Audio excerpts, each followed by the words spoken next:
बुकवाईज with विशालमध्ये आपलं स्वागत आहे. नमस्कार. आज आपण एका अशा ग्रंथाबद्दल बोलणार आहोत जो म्हणजे सहसा देवघरात दिसतो. हो, पूजेसाठी ठेवलेला. बरोबर. पण तो फक्त पूजेसाठी नाहीये, तर तो आपल्या रोजच्या आयुष्यासाठी एक ऑपरेटिंग मॅन्युअल कसा बनवू शकतो हे आपण आज पाहणार आहोत. तो ग्रंथ म्हणजे समर्थ रामदास स्वामींचा दासबोध. आणि अध्यात्म किंवा ग्रंथ हे शब्द ऐकले की लोकांना लगेच वाटतं, अरे बापरे, हां, म्हणजे आता सगळं सोडून द्यायचं, नोकरी, घर, जबाबदाऱ्या या सगळ्यांपासून दूर जायचं. हो, एक प्रकारची भीती वाटते लोकांना. अगदी. पण गंमत म्हणजे दासबोध नेमकं ह्याच्या उलटा सांगतो. तो शिकवतो की या सगळ्या जबाबदाऱ्या आणखी चांगल्या प्रकारे कशा पार पाडायच्या आणि हे करत असतानाच स्वतःला कसं ओळखायचं. बरोबर. आणि म्हणूनच आजची ही चर्चा खूप महत्वाची आहे. आपण हेच समजून घेणार आहोत. दासबोध म्हणजे नेमकं काय? तो का लिहिला गेला? हो, आणि तो 400 वर्षांपूर्वी लिहिला गेला. पण आजच्या काळात म्हणजे या इंस्टाग्राम आणि AIच्या युगात तो आपल्याला काय देऊ शकतो? चला या ग्रंथाच्या आत डोकावून पाहूया. नक्कीच. तर सुरुवातच या नावापासून करूया का? चला. दासबोध. या शब्दातच खूप काही दडले नाही का? हो, अगदी. दास म्हणजे सेवक किंवा शिष्य आणि बोध म्हणजे ज्ञान किंवा जागृती. अच्छा. तर दासबोध म्हणजे शिष्याला झालेला बोध. हा ग्रंथ मुळात एका प्रश्नावर सुरू होतो आणि त्या प्रश्नाच्या उत्तराच्या शोधात हा संपूर्ण ग्रंथ उलगडत जातो. म्हणजे हा एक संवाद आहे. हो, एका गुरु आणि शिष्यामधला संवाद आहे.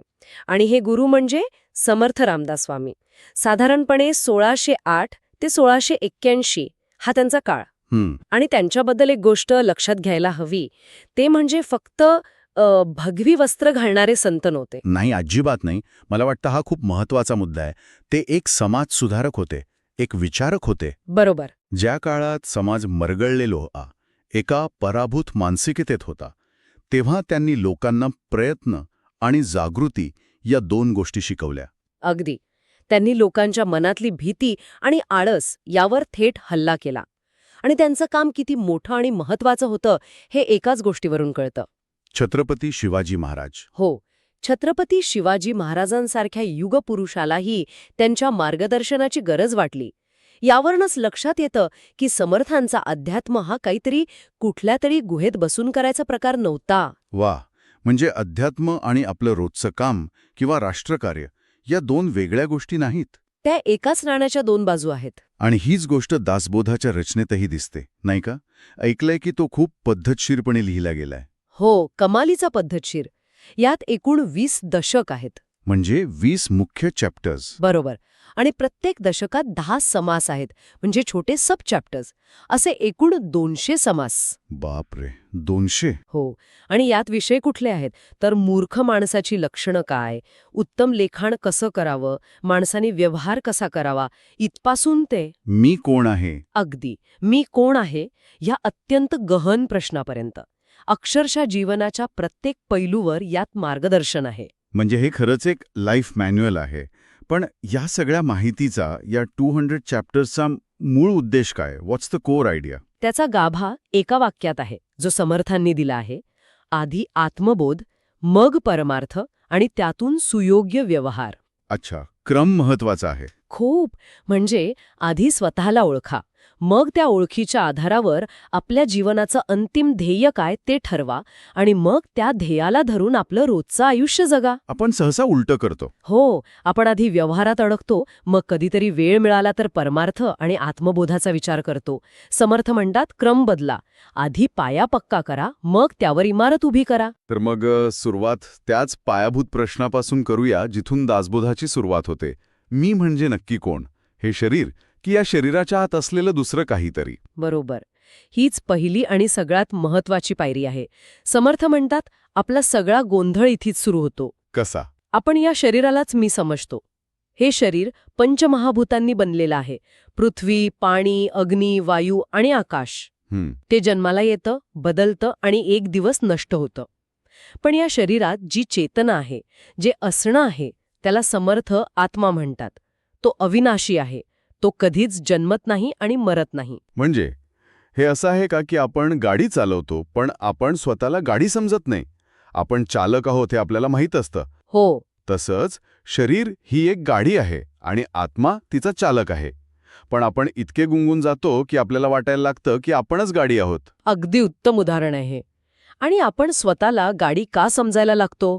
कारण आपले पाचही इंद्रिय डोळे, कान, नाक, जीभ, त्वचा ते तर फक्त गाडीचीच माहिती देतात. मध्ये आपण अडकतो आणि यातूनच अहंकार, मत्सर, दुःख, भीती या सगळ्या भावना निर्माण होतात.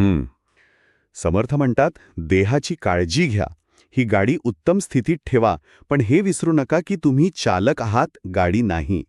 ह्या देहरूपी गाडीचा वापर करून आत्मज्ञानाच्या ध्येयापर्यंत पोहोचायचं आहे. ठीक आहे, म्हणजे शरीर ही गाडी आहे आणि आत्मा चालक आहे. मग या गाडीला चालवणारे एक इंजिन पण असेलच, आपलं मन. हो. आणि मला वाटतं हा सगळ्यात गुंतागुंतीचा भाग आहे. कारण समर्थ म्हणतात की हेच इंजिन आपल्याला ध्येयापर्यंत पोहोचू शकतं आणि हेच इंजिन आपल्याला खड्ड्यातही घालू शकता. अगदी अचूक. हो. समर्थांनी मनावर जेवढं सविस्तर लिहिलंय ते थक्क करणारे आहे.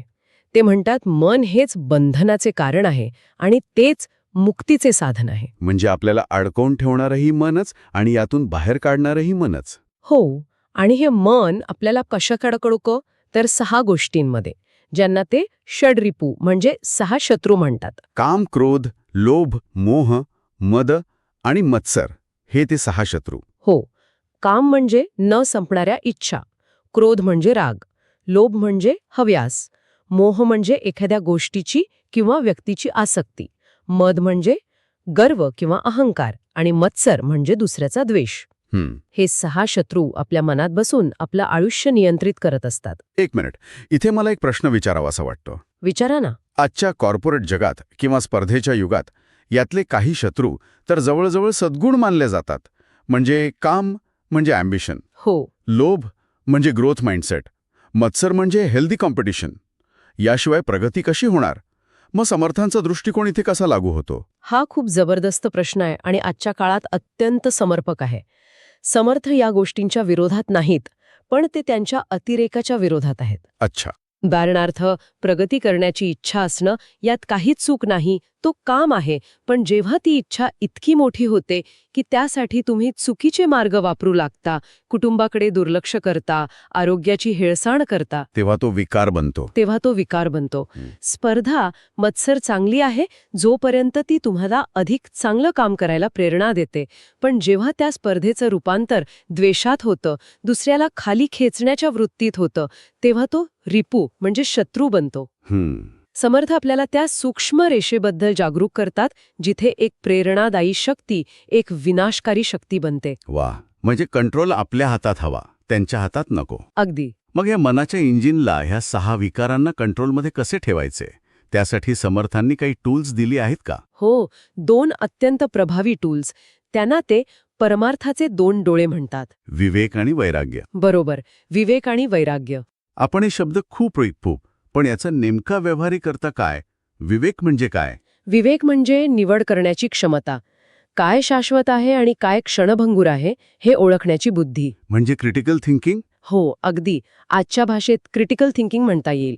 उदाहरणार्थ, आपण दिवसभर सोशल मीडियावर स्क्रोल करतो, शेकडो गोष्टी बघतो. त्यातली कोणती माहिती खरी आहे, कोणती खोटी, कोणती गोष्ट आपल्यासाठी महत्वाची आहे आणि कोणती फक्त आपला वेळ खात आहे, हे ओळखणं म्हणजे विवेक. अच्छा. कोणती गोष्ट आपल्याला तात्पुरता आनंद देईल आणि कोणती गोष्ट आपल्याला दीर्घकाळ टिकणारा समाधान देईल, यातला फरक कळणं म्हणजे विवेक. आणि वैराग्य? वैराग्य म्हटलं की डोळ्यासमोर सगळं सोडून हिमालयात गेलेला साधू येतो. आणि समर्थांना नेमकं हेच अपेक्षित नाहीये. त्यांच्यासाठी वैराग्य म्हणजे वस्तूंपासून पळून जाणं नाही. तर मग काय? तर त्यांच्या आसक्तीतून स्वतःला मुक्त करणं. याचे एक आधुनिक उदाहरण देतो. सांगा. इंस्टाग्रामवर फोटो टाकला. हो. ते पाहून तुमच्या मनात मत्सर किंवा दुःख निर्माण झालं नाही, उलट तुम्हाला त्याच्यासाठी आनंद झाला आणि तुम्ही तुमच्या आयुष्यावर समाधानी राहिलात. हे खरं वैराग्य आहे. वा.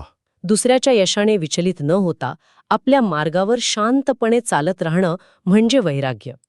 वस्तू वापरायच्या, पण वस्तूंनी आपल्याला वापरू द्यायचं नाही. वा. म्हणजे संसार सोडायचा नाही, तर संसारातली आसक्ती सोडायची. हा विचारच किती लिबरेटिंग आहे की नाही? यामुळे अनेक लोकांच्या मनातला अध्यात्माबद्दलचा गैरसमज दूर होऊ शकतो. नक्कीच. आणि हाच दासबोधाचा सर्वात क्रांतिकारी संदेश आहे. समर्थ गृहस्थ आश्रमाला म्हणजे कौटुंबिक जीवनाला कमी लेखत नाहीत. उलट ते म्हणतात, आपली नोकरी, आपला व्यवसाय, आपली कौटुंबिक जबाबदारी उत्तम प्रकारे पार पाडा. प्रामाणिकपणे कष्ट करा, आळशी बसू नका. पण हे सगळं करत असताना एक गोष्ट सतत लक्षात ठेवा. की हे सर्व तुमचं कर्तव्य आहे, पण तुमचं अंतिम सत्य नाही. अगदी. या नाटकात तुमची एक भूमिका आहे, ती उत्तम वठवा. पण तुम्ही केवळ ती भूमिका नाही हे विसरू नका. पण हे सगळं ऐकायला खूप छान वाटतं.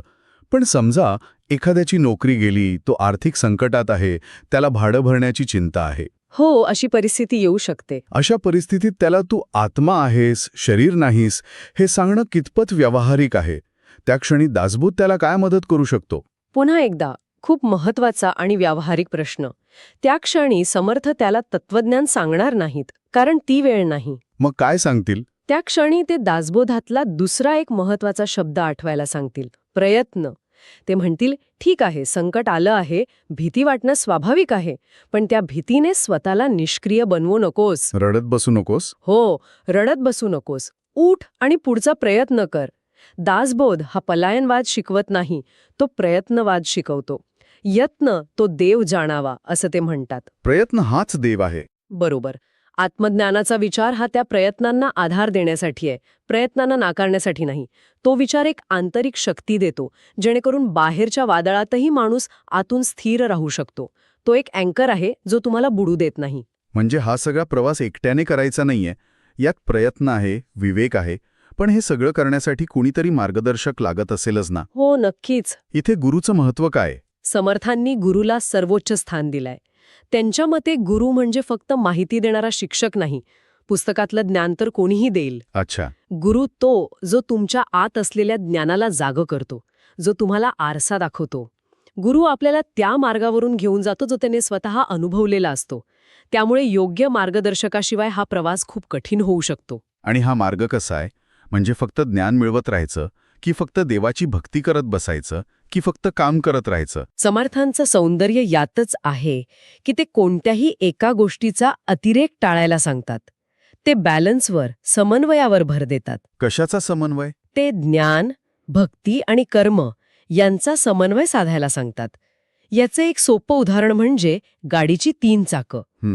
निव्वळ ज्ञान अहंकारी बनवू शकतं, निव्वळ भक्ती माणसाला निष्क्रिय आणि आळशी बनवू शकते, आणि ध्येयाशिवाय केलेलं कर्म फक्त थकवा देतं. बरोबर.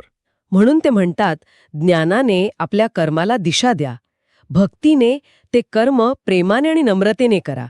जेव्हा ज्ञान, भक्ती आणि कर्म एकत्र येतात, तेव्हाच जीवनाचा प्रवास सुरळीत आणि आनंददायी होतो. तर आजच्या या चर्चेतून एक गोष्ट स्पष्ट झाली की दासबोध हा 400 वर्षांपूर्वीचा असला तरी तो आउटडेटेड नाही. अजिबात नाही. तो एक कालातीत गाईडबुक आहे. देह आणि आत्मा यातला फरक ओळखून अहंकार कमी करणं, मनाच्या विकारांवर विवेकाने नियंत्रण मिळवणं आणि आपल्या जबाबदाऱ्या पार पाडत असतानाही आसक्तीतून मुक्त राहणं ही त्याची काही मुख्य सूत्र आहेत. बरोबर. आणि जाता जाता 2 शब्दांकडे पुन्हा लक्ष वेधते, प्रयत्न आणि जागृती. समर्थ प्रयत्नवादाचे प्रचंड पुरस्कर्ते होते. नशिबावर अवलंबून न राहता सतत प्रयत्नशील राहण्याचा त्यांचा संदेश आजही तितकाच महत्वाचा आहे. आणि दुसरा शब्द? दुसरा शब्द आहे जागृती, म्हणजे अवेअरनेस. आजच्या काळात जिथे सोशल मीडिया, बातम्या, OTT प्लॅटफॉर्म्स म्हणजे माहितीचा आपल्यावर 24 तास मारा होत आहे, हो, तिथे आपल्यासाठी जागृत राहण्याचा खरा अर्थ काय असू शकतो, आपण नक्की कोणत्या गोष्टींबद्दल जागृत राहायला हवं, आपल्या विचारांबद्दल, आपल्या भावनांबद्दल, की आपण काय कन्झ्युम करतोय त्याबद्दल, हा एक विचार करण्यासारखा प्रश्न आहे जो दासबोध आज आपल्या प्रत्येकासमोर ठेवतो. खरंय. दासबोधातील विचार खूप खोल आणि व्यापक आहेत. या एका चर्चेत ते पूर्णपणे समजून घेणं शक्य नाही. या ग्रंथात अजून खूप काही सांगण्यासारखं आहे. हो, अजून बरीच चर्चा बाकी आहे. तर पुढील भागात आपण याच्या पुढच्या भागावर चर्चा सुरू करू. आपल्याला ही चर्चा आवडली असेल तर बुकवाईज विथ विशालला नक्की लाईक आणि शेअर करा आणि चॅनलला सबस्क्राईब करायला विसरू नका. धन्यवाद. पुन्हा भेटूया. दासबोधावरील आपल्या चर्चेच्या दुसऱ्या भागात आपलं स्वागत आहे. पहिल्या भागात आपण आत्मबोध, मन आणि विवेक यावर बोललो. समर्थ रामदास स्वामींनी माणसाला स्वतःच्या आत डोकावून पाहण्याचा मार्ग कसा दाखवला हे आपण पाहिलं. पण खरी गंमत तर आत्ता आहे. आतमध्ये सगळं शांत झाल्यावर बाहेरच्या गोंधळात जगायचं कसं? अगदी बरोबर. हाच तर खरा प्रश्न आहे. समर्थांचा विचार इथेच थांबत नाही. त्यांच्यासाठी आत्मिक जागृती ही शेवटची पायरी नाहीये, उलट ती एक सुरुवात आहे. एक कल्पना करा की एक मेकॅनिकने अनेक वर्ष मेहनत केली आणि एक अत्यंत शक्तिशाली उत्कृष्ट इंजिन तयार केलंय. हे इंजिन म्हणजे आत्मबोध झालेला, जागृत झालेला माणूस. पण हे इंजिन केवळ गॅरेजमध्ये प्रदर्शनासाठी ठेवून काय उपयोग? काहीच नाही. ते गाडीत बसून चालवलं पाहिजे, रस्त्यावर आगलं पाहिजे. नेमका हाच मुद्दा आहे. ती गाडी म्हणजे आपलं जीवन, आणि हा खडबडीत गर्दीचा रस्ता म्हणजे समाज. दासबोधाचा हा दुसरा भाग आपल्याला ही गाडी समाजरूपी रस्त्यावर कशी चालवायची याचं एक प्रकारे प्रॅक्टिकल ड्रायव्हिंग मॅन्युअल देतो. वा, प्रॅक्टिकल ड्रायव्हिंग मॅन्युअल. हो, समर्थांनी हे अगदी स्पष्टपणे सांगितलं आहे की केवळ आध्यात्मिक ज्ञान असून उपयोग नाही. जर एखादा ज्ञानी माणूस व्यवहारात कच्चा असेल तर तो समाजात अयशस्वी ठरतो. म्हणजे ज्याला ब्रह्मज्ञान कळलंय पण बाजारातून भाजी कशी आणायची हे कळत नाही, अशा माणसासारखं झालं हे तर. उत्तम उदाहरण. अगदी तसंच. असा माणूस स्वतःच्या ज्ञानाचा उपयोग करू शकत नाही आणि इतरांच्याही कामी येत नाही. म्हणूनच या भागात आपण व्यवहार ज्ञान म्हणजे काय याच्या मुळाशी जाणार आहोत. आता व्यवहार ज्ञान म्हणजे केवळ हुशारी नाही, ते म्हणजे लोकांच्या चेहऱ्यामागचे हेतू ओळखण्याची कला. हो, परिस्थितीचा अचूक अंदाज घेऊन योग्य वेळी योग्य निर्णय घेण्याची क्षमता, कधी मौन पाळायचं आणि कधी आवाज उठवायचा हे कळण्याचं शहाणपण. समर्थ म्हणतात की हे जग म्हणजे एक परीक्षा आहे आणि व्यवहार ज्ञान हा विषय पास झाल्याशिवाय तुम्हाला पुढच्या वर्गात जाता येणार नाही. आणि या परीक्षेत केवळ वैयक्तिक प्रश्न नाहीत, तर सामाजिक आणि राजकीय प्रश्नही आहेत, बरोबर? कारण आपण एकटे नाही, आपण समाजाचा एक भाग आहोत. नक्कीच. इथेच समर्थांची दूरदृष्टी दिसून येते. ते समाजाचं अत्यंत सूक्ष्म निरीक्षण करतात. ते सांगतात की या जगात अनेक प्रकारचे लोक भेटतील.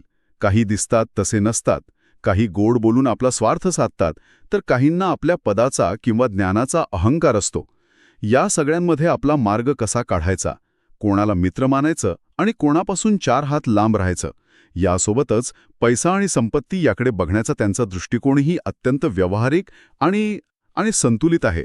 मला वाटतं राजधर्माबद्दलचा भागही खूप महत्वाचा आहे, आजच्या काळात तर विशेष. निश्चितच. समर्थ रामदास स्वामी हे केवळ संत नव्हते, तर एक महान राजकीय विचारवंतही होते. त्यांच्या काळात समाज अस्थिर होता. त्यामुळे आदर्श राजा कसा असावा यावर त्यांनी केलेले भाष्य हे केवळ तात्विक नाही, तर अत्यंत व्यावहारिक आहे. थोडक्यात सांगायचं तर आत्मिक उन्नतीनंतर समाजात एक जबाबदार, नीतिमान आणि प्रभावी व्यक्ती म्हणून कसं जगायचं याचं संपूर्ण मार्गदर्शन या भागात आहे. चला मग हा विषय अजून खोलात जाऊन समजून घेऊया. चला तर मग सुरुवात याच व्यवहारज्ञानाने करूया. समर्थ व्यवहारज्ञानाला इतकं महत्त्व का देतात? म्हणजे आध्यात्मिक माणूस व्यवहारात कमी पडला तर नेमकं काय बिघडतं? कारण ज्ञान असूनही व्यवहारात मूर्खपणा असेल तर माणूस स्वतःचं आणि इतरांचंही नुकसान करतो. समर्थांच्या मते असा ज्ञानी माणूस निरुपयोगी ठरतो. व्यवहारज्ञान म्हणजे लोकांची पारख करण्याची क्षमता. याचं एक सुंदर उदाहरण ते देतात. जसे एखादं कडूफळ वरून खूप सुंदर दिसतं, पण आतून पूर्णपणे निरुपयोगी असतं. समर्थ म्हणतात, शब्दांवर जाऊ नका, कृती पहा. हीच पारख म्हणजे व्यवहारज्ञान. म्हणजे एक प्रकारे ही इमोशनल इंटेलिजन्सची गोष्ट आहे, नाही का? लोकांच्या बोलण्यामागचे हेतू ओळखणं. वा, म्हणजे शेकडो वर्षांपूर्वी त्यांनी जे लिहिलंय ते आजच्या कॉर्पोरेट पॉलिटिक्समध्ये किंवा सोशल मीडियावर तंतोतंत लागू होतं. हे अविश्वसनीय आहे. मग मित्र आणि शत्रू निवडण्याबद्दल काय सांगतात? ते संगतीला, म्हणजे आपण कोणासोबत राहतो याला खूप महत्त्व देतात. चांगली संगत माणसाला प्रगतीकडे नेते, तर वाईट संगत त्याला अधोगतीकडे नेते. मित्र निवडताना त्याचा स्वभाव, त्याचं आचरण आणि महत्त्वाचं म्हणजे तो संकटात साथ देईल का हे पाहण्यास ते सांगतात. हो, हे महत्वाचं आहे. जो मित्र केवळ तुमच्या चांगल्या काळात सोबत असतो आणि वाईट काळात पाठ फिरवतो तो खरा मित्र नाही. स्वार्थासाठी जोडलेली नाती टिकत नाहीत.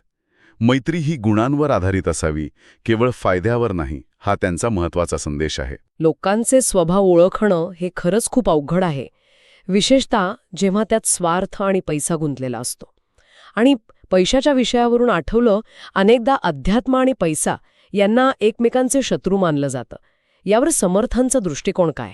इथे समर्थ एक खूप मोठा धक्का देतात, विशेषतः पारंपरिक आध्यात्मिक विचारांना. जिथे बहुतेक जण अध्यात्म म्हणजे मोहमाया, पैसा, संसार सोडून देणं असं मानतात, तिथे समर्थ म्हणतात थांबा. प्रपंचात राहून जबाबदारीने आणि नैतिक मार्गाने पैसा कमावणं हेच खरं अध्यात्म आहे. त्यांच्यासाठी पैसा आवश्यक आहे. अच्छा. प्रपंच चालवण्यासाठी, कुटुंबाचं पालनपोषण करण्यासाठी आणि समाजोपयोगी कामं करण्यासाठी धन लागतंच. म्हणजे ते पैशाचा तिरस्कार करत नाहीत, तर त्याच्या योग्य वापराचं समर्थन करतात. अगदी बरोबर. पण अट एकच, तो पैसा धर्ममार्गाने मिळवलेला असावा आणि त्याचा गर्व नसावा. कारण धन हे साध्य नाही, तर एक साधन आहे. ते एक उपकरण आहे ज्याचा योग्य वापर करायला हवा. जो माणूस धनाचा गर्व करतो तो अधोगतीकडे जातो. आणि दारिद्र्याबद्दल काय? अनेक जण दारिद्र्याला नशिबाचा किंवा कर्माचा भाग मानतात. समर्थ हे अजिबात मान्य करत नाहीत. त्यांच्यासाठी दारिद्र्य हे गौरवाचं नाही, तर एक प्रकारचा अधर्म आहे. ते दारिद्र्याला केवळ परिस्थितीचा दोष मानत नाहीत. त्यांच्या मते आळस, निष्क्रियता आणि भीती ही दारिद्र्याची मुख्य कारणं आहेत. हातपाय असताना भीक मागणे हा अधर्म आहे, हे त्यांचं वाक्य खूप काही सांगून जातं. खरंय. ते म्हणतात की देवाने आपल्याला काम करण्यासाठी हातपाय दिले आहेत. त्यांचा वापर न करता दुसऱ्यांवर अवलंबून राहणं हे चुकीचं आहे. ते श्रम आणि उद्योगाला प्रचंड महत्त्व देतात. मेहनत करणारा माणूस कधीही दरिद्री राहत नाही, असा त्यांचा विश्वास आहे. म्हणजे प्रयत्ने वाळूचे कण रगडिता तेलही गळे, या विचाराला ते अधोरेखित करतात. याच कर्तव्याच्या भावनेतून त्यांनी स्त्री आणि पुरुषांच्या जबाबदाऱ्यांबद्दलही सांगितलं आहे, बरोबर? हो. त्यांच्या विचारांनुसार समाज आणि कुटुंब हे स्त्री-पुरुषांच्या सहभागावर चालतं. ते स्त्रीला कुटुंबाचा आधारस्तंभ मानतात. ती गृहलक्ष्मी आहे, संस्कारांची जननी आहे. तर पुरुषाचं कर्तव्य कुटुंबाचं पालन करणे, त्यांचं संरक्षण करणे आणि धर्ममार्गाने उपजीविका करणे हे आहे. दोघांनीही आपापली कर्तव्य पार पाडली तरच कुटुंब आणि समाज सुदृढ राहतो. महत्त्वाचं म्हणजे दोघांनाही त्यांनी नैतिकतेच्या चौकटीत राहण्यास सांगितलं आहे. म्हणजे व्यक्तीने आपलं कर्तव्य पार काढलं की कुटुंबाची आणि पर्यायाने समाजाची स्थिती सुधारते. पण जेव्हा लोक आपलं कर्तव्य विसरतात तेव्हा काय होतं? समाजाच्या अधपतनाची काय कारणं ते सांगतात. समर्थांना दिसलं की जेव्हा समाजात नीतिमत्तेचा ऱ्हास होतो, म्हणजे काय चांगलं आणि काय वाईट याचं भान लोकांना राहत नाही, तेव्हा समाज बिघडतो. जेव्हा स्वार्थ वाढतो आणि प्रत्येकजण फक्त स्वतःचा विचार करू लागतो, तेव्हा सामाजिक ऐक्य नष्ट होतं. लोक धर्माला म्हणजे आपल्या कर्तव्याला विसरतात आणि कर्तव्याऐवजी केवळ अधिकारांची मागणी होऊ लागते. यातून समाजात विशृंखला निर्माण होते. यावर उपाय म्हणून त्यांनी राजधर्माची संकल्पना मांडली. आदर्श राजा कसा असावा? कारण राजा हा समाजाचा प्रमुख असतो. अगदी बरोबर. त्यांच्या मते राजा हा प्रजेचा हिताचा विचार करणारा म्हणजे प्रजाहितदक्ष असावा. तो न्यायप्रिय, धैर्यवान आणि स्वार्थरहित असावा. त्याचा स्वतःचा कोणताही स्वार्थ नसावा. प्रजेचं कल्याण हेच त्याचं ध्येय असावं. थोडक्यात सांगायचं तर राजा हा भोक्ता नसून सेवक असावा. एक मिनिट. राजाने सेवक असावं ही कल्पना त्या काळात मांडली गेली जेव्हा राजेशाही सर्वोच्च होती. हे तर लोकशाहीचं मूळ वाटतंय. आजच्या भाषेत सांगायचं तर he should be a public servant, not a ruler. त्यांची राजधर्माची कल्पना ही आजच्या गुड गव्हर्नन्सच्या कल्पनेशी किती मिळती जुळतीये? नेमका हाच मुद्दा आहे. म्हणूनच समर्थ आजही प्रस्तुत आहेत. ते पुढे जाऊन अन्याय आणि भ्रष्टाचाराचा तीव्र निषेध करतात. आणि सर्वात महत्त्वाचं म्हणजे ते सांगतात की अन्याय सहन करणे हा देखील अधर्म आहे. पण इथे एक व्यावहारिक अडचण येते. सामान्य माणसाने सत्तेपुढे किंवा मोठ्या अन्यायापुढे उभं राहणं खूप कठीण आहे. यावर समर्थ काही उपाय सांगतात का की हे फक्त राजाचं काम आहे? खूप खूप महत्त्वाचा प्रश्न आहे. समर्थांच्या मते हे प्रत्येकाचं काम आहे. भेकडपणा हा आत्मज्ञानाचा शत्रू आहे असं ते मानतात. कारण ज्याच्या मनात भीती आहे तो सत्य स्वीकारू शकत नाही आणि सत्यासाठी लढूही शकत नाही.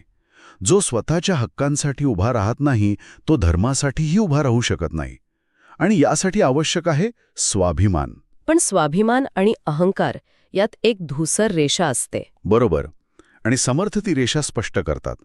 स्वाभिमान म्हणजे गर्व नव्हे तर आत्मसन्मान. स्वतःच्या अस्तित्वाचा, आपल्या मूल्यांचा आदर करणे म्हणजे स्वाभिमान. दुसऱ्याचा अपमान न करता स्वतःचा सन्मान जपणं महत्त्वाचं आहे. या सगळ्यासाठी संयम खूप महत्त्वाचा वाटतो. अन्यायाविरुद्ध उभं राहतानाही आणि स्वाभिमान जपतानाही. याच संदर्भात त्यांनी बोलण्यावर आणि मौनावरही भाष्य केलं आहे. हो, कारण माणसाची ओळख त्याच्या शब्दांवरून होते. अति बोलणे, चुकीचे बोलणे किंवा कठोर बोलण्याने नाती बिघडतात. शब्द हे शस्त्रासारखे असतात. ते एकदा वापरले की परत घेता येत नाहीत. त्यामुळे विचार करून बोलावे आणि योग्य वेळी मौन पाळावे. कधीकधी न बोलण्याने अनेक प्रश्न सुटतात. संयम हा सर्वात मोठा गुण आहे, कारण तो आपल्याला योग्य वेळी योग्य कृती करण्यास मदत करतो. याशिवाय ते कपट, मत्सर, द्वेष यांसारख्या भावना माणसाला आतून कशा पोखरतात हेही सांगतात. आणि याच पारख करण्याच्या क्षमतेतून ते खरा साधू आणि ढोंगी साधू यांच्यातला फरकही स्पष्ट करतात, नाही का? हो, कारण त्या काळातही ढोंगी साधूंचा सुळसुळाट होता. खरा साधू अहंकाररहित आणि संयमी असतो, तर ढोंगी साधू केवळ बाह्य वेश धारण करून लोकांना फसवतो, असं ते सांगतात. थोडक्यात समर्थ आपल्याला प्रत्येक पावलावर सावध आणि जागृत राहायला सांगतात. तर मग या सगळ्या चर्चेचा सार काय आहे? दासबोधाच्या या दुसऱ्या भागातून आपण काय घ्यायचं? सार आहे समतोल. अति वैराग्य आणि अति उपभोग या दोन्ही टोकांपासून दूर राहून जीवन जगणे, म्हणजे संसाराचा त्यागही करू नका आणि संसारात पूर्णपणे बुडूनही जाऊ नका. अध्यात्म आणि व्यवहार, वैयक्तिक साधना आणि सामाजिक कर्तव्य यांत संतुलन साधा. समर्थांच्याच शब्दात सांगायचं तर, जगावे पण आसक्त न होता, कार्य करावे पण अहंकार न ठेवता. तुम्ही जे काही करता ते कर्तव्य म्हणून करा, फळाची अपेक्षा न ठेवता आणि मी केलं हा अहंकार न बाळगता. आणि ऐकणाऱ्यांसाठी आजचा विचार? आजच्या जगात जिथे वैयक्तिक स्वातंत्र्याला आणि माझ्या आयुष्याचा निर्णय मीच घेणार या विचाराला खूप महत्त्व दिलं जातं, तिथे समर्थांनी सांगितलेली सामाजिक जबाबदारी आणि नैतिकतेची तत्त्व आपण आपल्या वैयक्तिक ओळखीला धक्का न लावता कशी आचरणात आणू शकतो. स्वतःच्या प्रगतीसोबत समाजाच्या प्रगतीचा विचार करणं आज शक्य आहे का? आणि असेल तर त्याचा मार्ग कोणता? दासबोधाच्या या सखोल विश्लेषणाचा पुढचा आणि शेवटचा भाग आपण लवकरच घेऊन येऊ. आजची ही चर्चा आपल्याला आवडली असेल तर बुक वाईज विथ विशाल या चॅनलला लाईक, शेअर आणि सबस्क्राईब करायला विसरू नका. आपण रोज धावपळ करतो, मोठी ध्येय गाठण्याचा प्रयत्न करतो, करिअरमध्ये यशस्वी होतो, पण अनेकदा रात्री झोपताना एक पोकळी जाणवते. असं का? बाहेरून सगळं मिळूनही आतून काहीतरी अपूर्ण असल्याची भावना काय येते? आजच्या धावपळीच्या जीवनात जिथे आपलं मन सतत हजार गोष्टींमध्ये विखुरलेलं असतं, तिथे स्वतःला ओळखणं आणि ती आंतरिक शांती मिळवणं हे एक मोठं आव्हान आहे. पण विचार करा, असा एक मार्गदर्शक ग्रंथ आहे जो शेकडो वर्षांपासून नेमक्या याच प्रश्नांची उत्तरं देत आला आहे. आज आपण समर्थ रामदास स्वामींच्या दासबोध या ग्रंथाच्या अंतिम आणि सर्वात महत्त्वाच्या भागावर सविस्तर चर्चा करणार आहोत. दासबोधाच्या सुरुवातीच्या भागांमध्ये समर्थांनी प्रपंच कसा करावा, समाजात कसं वागावं, एक उत्तम माणूस म्हणून कसं जगावं हे सांगितलं. पण हा तिसरा आणि अंतिम भाग त्या सर्वांचा कळस आहे. तो आपल्याला प्रपंचापासून दूर पळायला नाही, तर प्रपंचात राहूनच परमार्थाची म्हणजे त्या आंतरिक पूर्णत्वाची साधना कशी करायची हे शिकवतो. चला तर मग आपल्या दडलेल्या या उत्तरांचा शोध घेऊया. आजच्या आपल्या चर्चेचं उद्दिष्ट तेच आहे की दासबोध सांसारिक जबाबदाऱ्यांपासून पळ काढायला न सांगता त्याच जीवनाला शुद्ध करून परमसत्याशी कसं जोडतो हे समजून घेणं. समर्थांचा परमार्थ हा पलायनवादी नाही, तो अत्यंत व्यावहारिक आहे. तो जीवनाचा स्वीकार करून त्याला उन्नत करणारा आहे. या शेवटच्या भागात समर्थ आपल्याला एका प्रवासावर घेऊन जातात. या प्रवासात साधना, भक्ती, वैराग्य आणि मोक्ष यांसारखे टप्पे लागतात. आज आपण या प्रत्येक टप्प्याचा अर्थ उलगडणार आहोत, तोही आजच्या जीवनाच्या संदर्भात. सुरुवातच एका मूलभूत प्रश्नाने करूया. अनेक जण म्हणतात की आम्ही अनेक ग्रंथ वाचले, प्रवचनं ऐकली, पण आयुष्यात काहीच बदल झाला नाही. केवळ ग्रंथ वाचून किंवा ऐकून आत्मज्ञान का मिळू शकत नाही? समर्थ साधनेवर म्हणजे प्रत्यक्ष सरावावर इतका जोर का देतात? खूप छान प्रश्न आहे. याचं कारण असं आहे की ज्ञान हे केवळ माहितीत नाही, तर ते अनुभवात असतं. पोहण्यावरचं जगातलं सर्वोत्तम पुस्तक वाचून कोणी पोहायला शिकत नाही की नाही, त्यासाठी पाण्यात उतरावंच लागतं. त्याचप्रमाणे आत्मज्ञान हे अनुभवायचं असतं, केवळ वाचायचं किंवा ऐकायचं नाही. समर्थ स्पष्ट सांगतात की जो साधना टाळतो तो केवळ शब्दांच्या भ्रमात राहतो. साधनेशिवाय मिळवलेलं ज्ञान म्हणजे दुसऱ्याच्या जेवणाचं वर्णन ऐकून आपलं पोट भरल्याचा आनंद माणण्यासारखं आहे. म्हणजे प्रत्यक्ष कृतीशिवाय काहीच शक्य नाही. पण मग या साधनेची इमारत कोणत्या पायावर उभी आहे? तिचे काही मुख्य स्तंभ आहेत का? हो, नक्कीच. समर्थांनी 4 मुख्य स्तंभ सांगितले आहेत. पहिला आणि सर्वात महत्वाचा स्तंभ आहे मनावर नियंत्रण. कल्पना करा की आपलं मन एका उधळलेल्या घोड्यासारखं आहे, जे भूतकाळाच्या आठवणीत किंवा भविष्याच्या चिंतेत कुठेही धावत सुटतं. त्यावर नियंत्रण मिळवण्यासाठी नुसती इच्छा पुरेशी नाही, त्यासाठी रोजच्या सरावाचं कौशल्य आणि सातत्य लागतं. आणि दुसरा स्तंभ दुसरा स्तंभ आहे इंद्रिय संयम. आपली इंद्रिय म्हणजे डोळे, कान, नाक, जीभ, त्वचा ही घराच्या खिडक्यांसारखी आहेत. आजच्या जगात तर या खिडक्यांना सोशल मीडिया आणि इंटरनेटमुळे 24 तास उघडं ठेवलं जातं. यातून सतत विचारांची, वासनांची धूळ आत येत राहते आणि मन अस्वस्थ होतं. संयम म्हणजे या खिडक्या कायमच्या बंद करणे नव्हे, तर त्या गरजेपुरत्या उघड्या ठेवून मनाला आतून स्वच्छ ठेवण्याची कला शिकणे. आजकाल जो डिजिटल डिटॉक्सचा विचार बोलला जातो, तो याच इंद्रिय संयमाचा एक आधुनिक प्रकार आहे की नाही? हो, खरंय. मनावर नियंत्रण आणि इंद्रियांवर संयम. पण हे 1-2 दिवस करून भागत नाही. अगदी बरोबर. आणि तोच तिसरा स्तंभ आहे सातत्य. जसं पाण्याच्या एका थेंबाने दगड फुटत नाही, पण सतत पडणाऱ्या थेंबांनी दगडावरही चरा पडतो, त्याचप्रमाणे साधनेतील सातत्य महत्वाचे आहे. आज उत्साह आला म्हणून साधना केली आणि आठवडाभर सोडून दिली तर त्याचा परिणाम दिसणार नाही. म्हणजे यातून एक महत्वाचा मुद्दा असा मिळतो की साधनेचे परिणाम लगेच दिसले नाहीत तरी निराश व्हायचं कारण नाही. बरोबर. आणि म्हणूनच चौथा स्तंभ आहे श्रद्धा आणि संयम. श्रद्धा हा साधनेचा पाया आहे. ज्या मार्गावर चाललो आहोत तो योग्य आहे हा विश्वासच आपल्याला पुढे घेऊन जातो. आणि संयम म्हणजे फळाची घाई न करणे. आध्यात्मिक वाढ ही बांबूच्या झाडासारखी असते. काही वर्षे जमिनीत काहीच दिसत नाही, पण मुळं घट्ट होत असतात आणि मग एकदम ते वेगाने वाढतं. तोवर धीर धरावा लागतो. हा विचारच साधकाला धीर देऊ शकतो. हे खूपच रंजक आहे. म्हणजे ही साधना कशीही करायची नाही, तर त्यासाठी एक निश्चित मार्ग किंवा टप्पे आहेत. पण अनेकदा असं होतं की आपलं बाह्यवर्तन ठीक असतं, पण मनात विचारांचं काहूर माजलेलं असतं.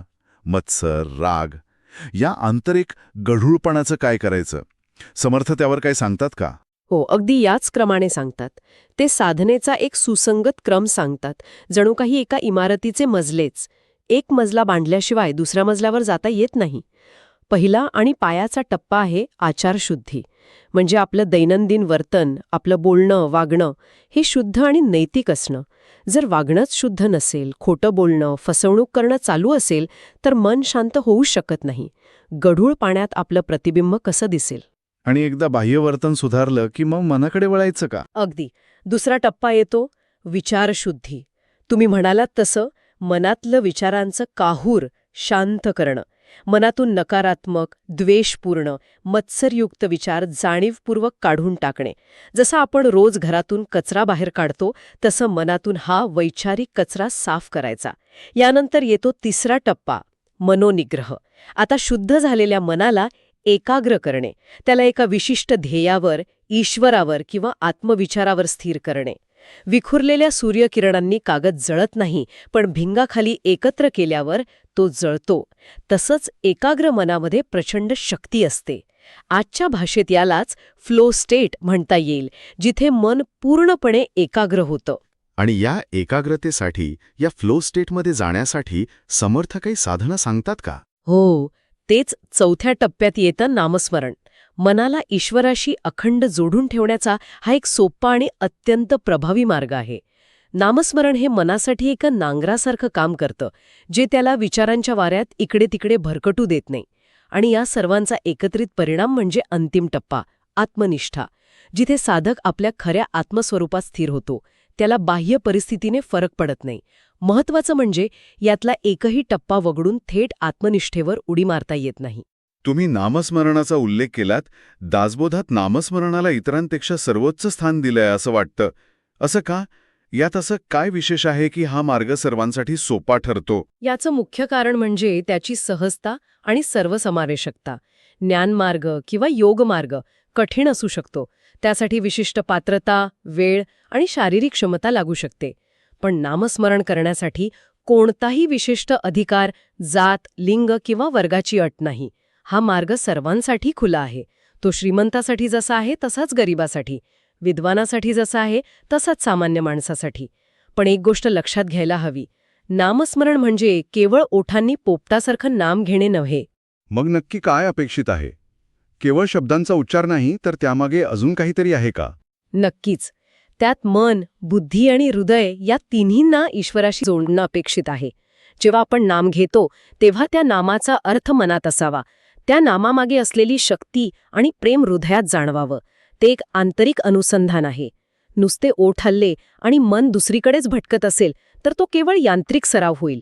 म्हणूनच समर्थ म्हणतात, नामात शक्ती आहे, नामात मुक्ती आहे. ती शक्ती अनुभवायची असेल तर मनापासून अनुसंधान साधावं लागतं. नामस्मरणासोबतच जप आणि ध्यानाचाही उल्लेख येतो. हे तिन्ही शब्द अनेकदा एकत्र वापरले जातात. यांचा एकमेकांशी काय संबंध आहे? ते एकच आहेत की वेगवेगळे? हे तिन्ही एकमेकांना पूरक आहेत, जणू एकाच प्रवासातील 3 टप्पे. जपामुळे म्हणजे नामाच्या सततच्या पुनरावृत्तीमुळे विखुरलेलं मन स्थिर होतं. ते एका जागी यायला लागतं. आणि हे स्थिर मन ध्यानासाठीची पूर्वतयारी आहे. ध्यान म्हणजेच एकाग्रता. एकदा मन शांत आणि स्थिर झालं की त्याला एका विचारावर किंवा ध्येयावर केंद्रित करणं सोपं जातं. हीच एकाग्रता आत्मानुभवाचे दरवाजे उघडते. समर्थांच्या मते ध्यान ही काही मिनिटांची किंवा तासाभराची क्रिया नसून ती एक जीवनशैली बनली पाहिजे. चालता, बोलता, काम करतानाही मनाची एक तार ईश्वराशी जोडलेली असली पाहिजे. आणि भक्ती, दासबोधात सांगितलेली भक्ती ही केवळ भावनिक आहे की त्यात विवेकाचाही भाग आहे? कारण अनेकदा भक्तीच्या नावाखाली अंधश्रद्धा पसरवली जाते. खूप महत्वाचा प्रश्न आहे. आणि इथेच समर्थांचं वेगळेपण दिसतं. समर्थांची भक्ती ही डोळस आणि विवेकयुक्त आहे. ती अंधभक्ती नाही. ते भावनिकतेला नाकारत नाहीत, पण तिला विवेकाची आणि ज्ञानाची जोड देतात. त्यांच्या मते खऱ्या भक्तीत 3 गोष्टी अत्यंत महत्वाच्या आहेत. 1. अहंकाराचा पूर्ण त्याग. 2. ईश्वरावर संपूर्ण विश्वास आणि शरणागती. आणि 3. फळाची अपेक्षा न ठेवता आपले कर्तव्य करणे, ज्याला आपण निष्काम कर्मयोग म्हणतो. अगदी बरोबर. ज्ञान आणि भक्ती हे विरोधी नाहीत, तर एकाच गाडीची 2 चाकं आहेत. ज्ञानाशिवाय भक्ती अंधळी होऊ शकते आणि भक्तीशिवाय ज्ञान कोरडं आणि निरस होऊ शकतं. तुम्ही अहंकाराच्या त्यागाबद्दल बोललात, पण इथे एक व्यावहारिक प्रश्न आहे. आजच्या कॉर्पोरेट जगात किंवा व्यवसायात तर सेल्फ प्रमोशन आणि स्वतःच्या कर्तृत्वावर विश्वास ठेवणे आवश्यक मानलं जाते.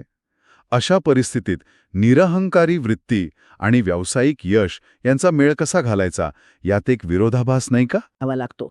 समर्थ ज्या अहंकाराला अडथळा मानतात तो आहे मी करता आहे हा भाव. मी हे काम केलं, माझ्यामुळेच हे शक्य झालं, मी इतरांपेक्षा श्रेष्ठ आहे, हा भाव आपल्याला सत्यापासून दूर नेतो. सूर्यप्रकाश सगळीकडे आहे, पण काळे ढग आले की तो दिसत नाही. अहंकार हा त्या ढगासारखा आहे, जो आत्म्याच्या प्रकाशाला झाकून टाकतो. आत्मविश्वास म्हणजे आपल्या क्षमतेची जाणीव असणे, जे आवश्यक आहे, पण त्या क्षमतेचा करता मी नसून ती एक दैवी शक्ती आहे, हा भाव ठेवणे म्हणजे निरहंकारी वृत्ती. यश मिळवावं, पण त्या यशाचं श्रेय स्वतःकडे न घेता ईश्वराला किंवा त्या शक्तीला अर्पण करावं. समर्थांचे एक वाक्य खूप सुंदर आहे, जेव्हा मी विरघळतो तेव्हा तो ईश्वर प्रकट होतो. अनेकदा लोक अपयशी झाले की प्रारब्ध किंवा नशिबाला दोष देतात. यावर दासबोधात काय मार्गदर्शन आहे? कर्म आणि नशीब यांचा काय संबंध आहे? समर्थ प्रारब्ध किंवा नशिबाचं अस्तित्व नाकारत नाहीत. ते म्हणतात की मागच्या जन्मी केलेल्या कर्मांची फळं या जन्मात भोगावी लागतात, ते प्रारब्ध. पण ते माणसाला दैववादी बनवत नाहीत. ते पुरुषार्थाला म्हणजे स्वप्रयत्नांना अधिक शक्तिशाली मानतात. त्यांचं उदाहरण खूप सोपं आहे. समजा एका शेतकऱ्याच्या शेतात बी पेरलेलं आहे, हे झालं प्रारब्ध. पण त्याला वेळेवर पाणी घालणं, खत घालणं, त्याची निगा राखणं, हा झाला पुरुषार्थ. आणि तो पूर्णपणे त्याच्या हातात आहे. चांगला प्रयत्न केला तर प्रारब्धात नसलेले पीकही चांगले येऊ शकतं. त्यांच्या मते कर्म करावे, पण आसक्ती आणि अहंकाराशिवाय. फळाची अपेक्षा न ठेवता केलेलं कर्मच अकर्म बनते आणि ते मनाला बांधत नाही. ईश्वर कृपासुद्धा आळशी माणसाला मिळत नाही, ती प्रयत्न करणाऱ्या साधकालाच लाभते. अरे वा! म्हणजे वैराग्य म्हणजे घरदार सोडणं नव्हे, तर मनातली आसक्ती सोडणं. ही व्याख्या तर अनेकांसाठी खूपच सोयीची आणि व्यावहारिक आहे. अगदी. हीच वैराग्याबद्दलची सर्वात मोठी गैरसमज आहे. समर्थांचे वैराग्य पलायनवादी नाही, ते संसारातून पळून जायला सांगत नाहीत. खरे वैराग्य म्हणजे संसारात राहूनही त्यात आसक्त न होणे. पाण्यात राहून कमळाचे पान जसे कोरडे राहते, तसे विषयांमध्ये राहूनही मनाने अलिप्त राहणे. हे वैराग्य मनाने साधायचे आहे, केवळ कपडे बदलून किंवा जागा बदलून नाही. एखादा माणूस हिमालयात जाऊनही घराचा आणि संपत्तीचा विचार करत असेल तर तो वैरागी नाही, आणि एखादा माणूस कुटुंबात राहून सर्व कर्तव्य पार पाडूनही मनाने अलिप्त असेल तर तो खरा वैरागी आहे. पण या साधनेच्या मार्गावर चालताना दुःख आणि संकट तर येतातच, तेव्हा मन खचतं. याबद्दल समर्थ काय सांगतात? कारण हे ऐकायला खूप तात्विक वाटतं, पण जेव्हा एखादी व्यक्ती खऱ्या संकटातून जात असते तेव्हा हे एक शिक्षण आहे हा विचार त्याला कितपत मदत करू शकतो, की तो एक पोकळ उपदेश वाटू शकतो? तुमचा मुद्दा अगदी योग्य आहे, आणि समर्थही या वास्तवाची जाणीव ठेवूनच बोलतात. ते सांगतात की संकटही येणारच, हा मार्ग फुलांच्या पायघड्यांचा नाही, पण ते संकटाकडे पाहण्याचा दृष्टिकोन बदलायला सांगतात. सोनं जसं आगीत तावून सुलाखून शुद्ध होतं, तसा साधक संकटांमुळेच अधिक धैर्यवान आणि श्रद्धावान बनतो. संकटही आपली परीक्षा घेण्यासाठी येतात, आपल्याला हरवण्यासाठी नाही. जेव्हा संकट येतं तेव्हा हे माझ्यासोबतच का घडलं असा विचार करण्याऐवजी यातून मी काय शिकू शकतो हा विचार करायला ते शिकवतात. हा विचार संकटाची तीव्रता कमी करत नाही, पण ते सहन करण्याची आणि त्यातून बाहेर पडण्याची आंतरिक शक्ती नक्कीच देतो. तर मग या संपूर्ण साधनेचा, त्यागाचा आणि प्रयत्नांचा अंतिम हेतू काय आहे? आपण कुठे पोचण्याचा प्रयत्न करत आहोत? अंतिम हेतू आहे आत्मानुभव. म्हणजेच मी हे शरीर, मन, बुद्धी नसून या सर्वांच्या पलीकडचा शुद्ध, अविनाशी आत्मा आहे, याची प्रत्यक्ष अनुभूती घेणे. ही केवळ बौद्धिक समज नाही की मी कुठेतरी वाचलं आहे, हा एक प्रत्यक्ष अनुभव आहे. या अवस्थेत द्वैत संपते. मी आणि जग हे वेगळे वाटत नाही, सर्वत्र एकच चैतन्य दिसू लागतं. त्यामुळे सुख-दुःख, लाभ-हानी, मान-अपमान हे सर्व समान वाटू लागतात, आणि सर्व प्रकारचे भय, विशेषतः मृत्यूचे भय, कायमचे नष्ट होते. आणि मोक्ष म्हणजे काय? तो मृत्यूनंतर मिळणारी अवस्था आहे का? कारण सामान्यतः तसाच समज आहे. नाही, आणि हा दासबोधातील सर्वात क्रांतिकारी विचार आहे. समर्थांच्या मते मोक्ष म्हणजे मृत्यूनंतरची अवस्था नाही, तर जिवंतपणे मिळणारी मुक्ती आहे. याला जीवनमुक्ती म्हणतात.